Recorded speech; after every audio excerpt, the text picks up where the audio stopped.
Hello, welcome to the Aries new moon, which is April 5th, 4:50 a.m. Eastern Daylight Time, 9:50 a.m. for Greenwich Time. And thank you for joining me. My name's Donna Page. My website's Loving Light Astrologer. Aries time, Aries new moon is every year. The energy is about starting something new. Starting something that takes a bit of fearlessness to jump into. I don't know if I can do it, but let me give it a shot. So what new thing do you want to incorporate into your life? Every new moon, every year, Aries new moon, the planets are in different places, the rest of them. And this particular Aries new moon is at 15 degrees of Aries, so it's right smack in this middle of the cycle, and it's square Saturn, so there can be this element of working through things or wanting to do something but coming up against the Saturnian obstacles of the world that says, but do you have the time, do you have the resources, do you have the money? So pushing through those worldly 3D obstacles that could be part of it. Now, until April 10th, all of the planets are in the direct motion, so there is this big push to move forward.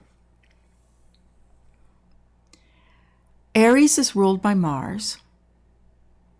The new moon, whatever sign it's in, you look to the planet that rules that to give more info of how to make your new moon manifestations real and to what will happen. So Mars is over here in Gemini. This is the duplicity.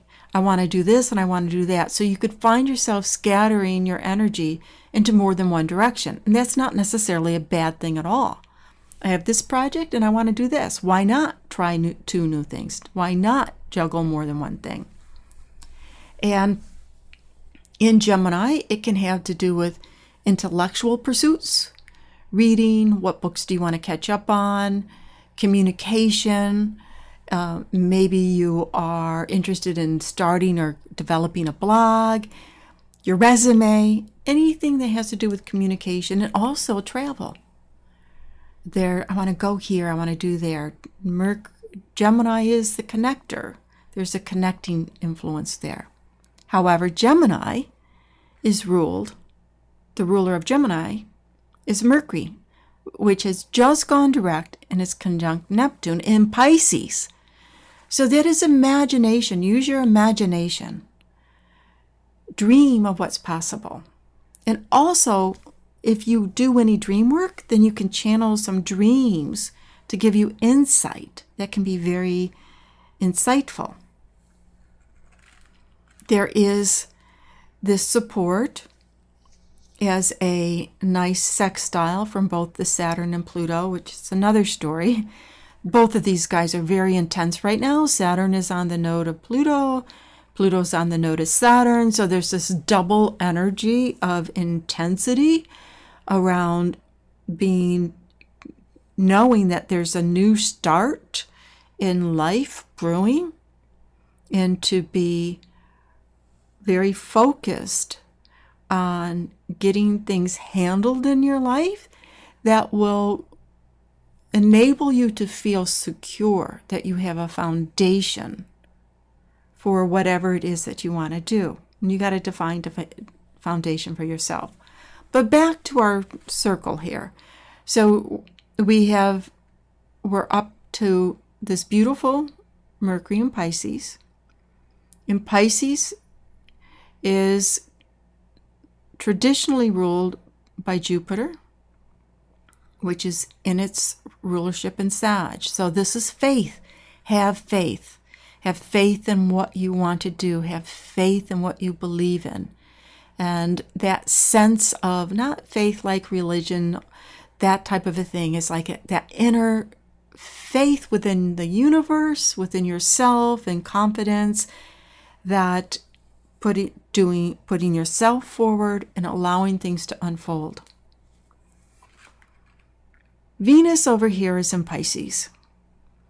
She's sort of a little bit of the oddball out, because she's not connected in a traditional way with the Aries new moon. However, Venus in Pisces, she's what's called in her exaltation, very sweet. Where's the romance? Where's the music? Where's the movies? Where's the ability just to dream of the ideal life, my ideal love? But Venus is in a precarious position because she is at the midpoint between Uranus, which wants freedom, and Pluto and Saturn. So the midpoint, the halfway point between Uranus, Pluto, Uranus, Saturn is right here next to Venus, 12 degrees. So she's vibrating with these outer planets that want freedom, that want to transform, that want structure, that wants to make things real. So on an emotional level, relationship level, there can be some frustration about having the love that you want in your life or what you love in your life. And there's also Lilith and Sedna. They're exactly square each other. And the other vibration that you'll see manifest the next couple of weeks has to do with where women, the archetype of women is like, wait a minute, I don't want to be left out. I don't want to be left out of things, and I don't want to be controlled, and I don't want to be told that I need to fit into this box or that box. And there can be some disillusionment of relationships, or just as women in general. It's not like men, you can't feel this. The feminine side within you, can feel also that sense of wherever you've been feeling as if society itself has led you down this road of, if you do this, then that's going to work out okay. Just believe in me, wherever one feels conned or trapped of having to conform to a particular way of being able to exist by our patriarchal society, the corporate society. So there can be this underlying frustration of wanting to break free from those restrictions. And where does it come from? Taking this chance, taking the risk, getting information, that Gemini, what can I know? What can I learn? What do I want to learn? What can I do? Is there a second thing for me to do?